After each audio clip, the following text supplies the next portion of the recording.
Is it a good thing that Ivy League colleges are in turmoil over anti-Semitism, the rise of anti-Semitism in their campuses? So, of course, maybe the question I should pose, should students look beyond the Ivy League?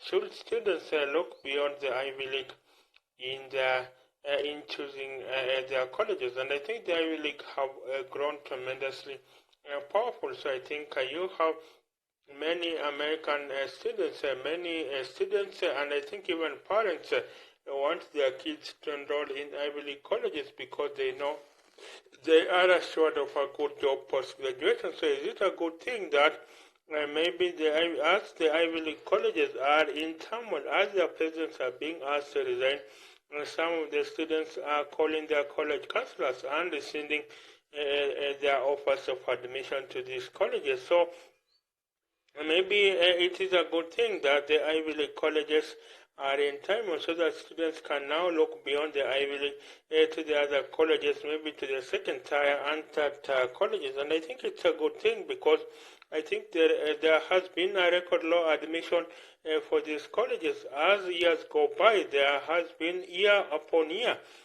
falling in the admission rate. I think in the year, for the class of 2027, I think Harvard admitted only about 3.43% of students. So this means that for every 100 students that applied, Harvard picked only 3 students. So that tells you the level of competition that is there if you want to get to Harvard. But I think that is not caused by Harvard high quality per se. It is caused by that students view an education from any of the top 100 colleges as the only way to get a good education. So I think that needs to change. The students need to be told in no uncertain terms that they can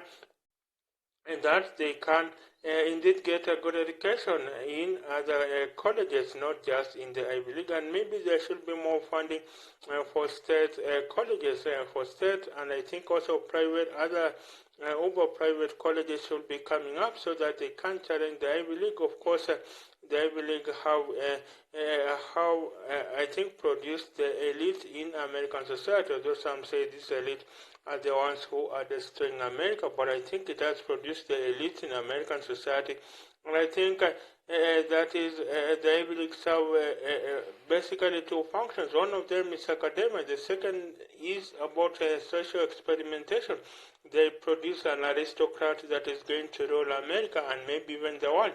And maybe that role should be challenged. That is the fact that the Ivy League, the fact that you can't go to the Ivy League and learn about Newtonian physics. Newtonian physics is the same whether you learn it in a community college or in the Ivy League, but what sets the Ivy League apart is in the connections you are going to make, the hands you are going to shake. Someone says, I think you have Dan Bongino in his show saying that it is not about the connections that you make, it is about the hands that you shake. So going to the Ivy League is all about connections. Going to Harvard is all about connections. It is not really what you learn in class at Harvard. It is the same concept you learn in class at, for instance, Vanderbilt University or maybe Williams College or Duke College. It is the same kind of material, it is the same kind of knowledge you learn, but what sets these colleges apart is that Harvard is going to produce an aristocracy, and I think that is what attracts so many students to begin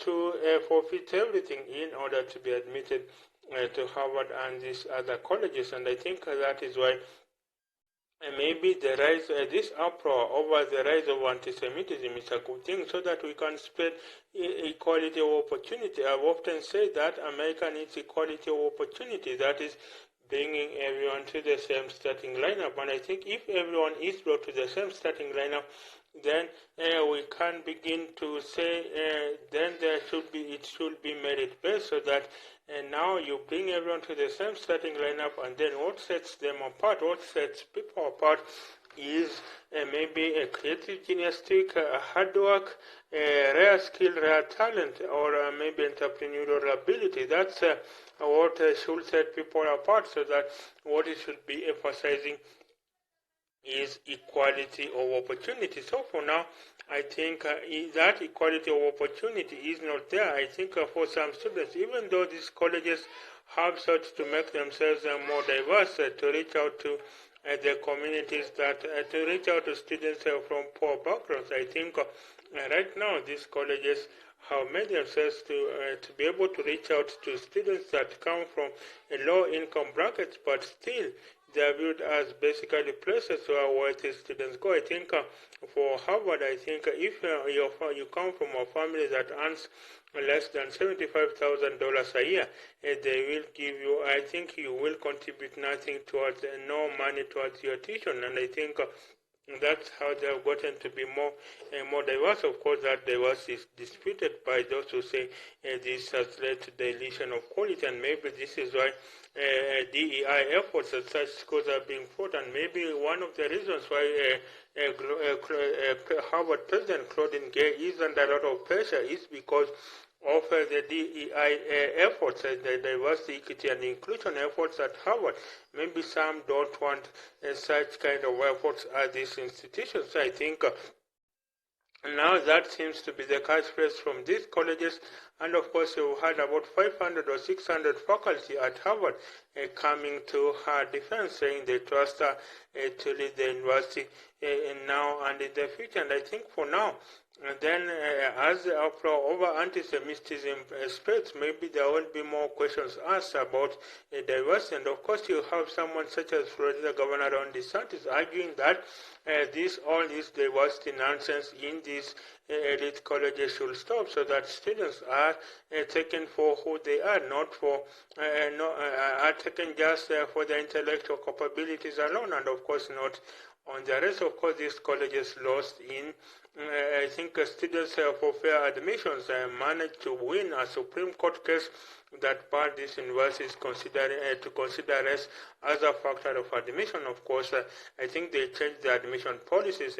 These elite Ivy League colleges changed the admission policies so that then I think instead of ticking a box of your race, maybe African American, Hispanic, or white American, I think now what they change to a short essay prompts of who you are as a person. Of course, some will mention their race in the short essay prompts, but of course there will not be wholesale grouping of race. And of course then the students for fair admissions argue that basically Asian Americans are being discriminated Asian Americans are being discriminated for being for being over represented in these colleges. Of course, Asian Americans constitute only about 20% in the Ivy League colleges, but then of course constitute only 2% of the U.S. population. But then if you account for, they constitute only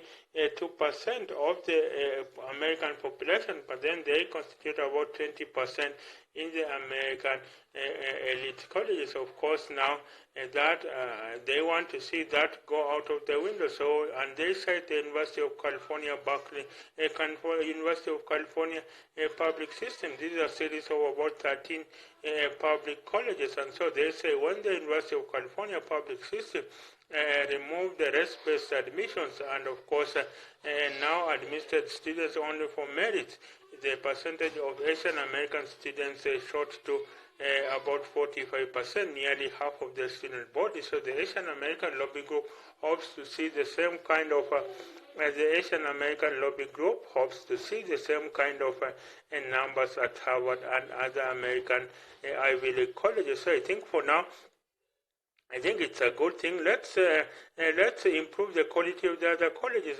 so that a student does not have to go to Harvard in order to be assured of a great life in future, so that they don't have to go to Yale, they don't have to go to MIT, they could go to a local state college, or even improve the state of the community colleges, so that students know that even if I don't make it to a praised college, then I will be assured of a good life in future. And that's the way that equality of opportunity can be assured, so that aristocracy does not just come from the privilege of attending Harvard or Yale or Princeton or Stanford or MIT. Privilege comes from your hard work, comes from your ingenuity, comes from a rare skill you possess, comes from privilege, comes from maybe the hard work that you possess. And I think this is the way to improve the quality this is the way to improve the quality of the other colleges so that we can have a spread of equality of opportunity. So this has been Mabinda TV. Bye for now till the next episode.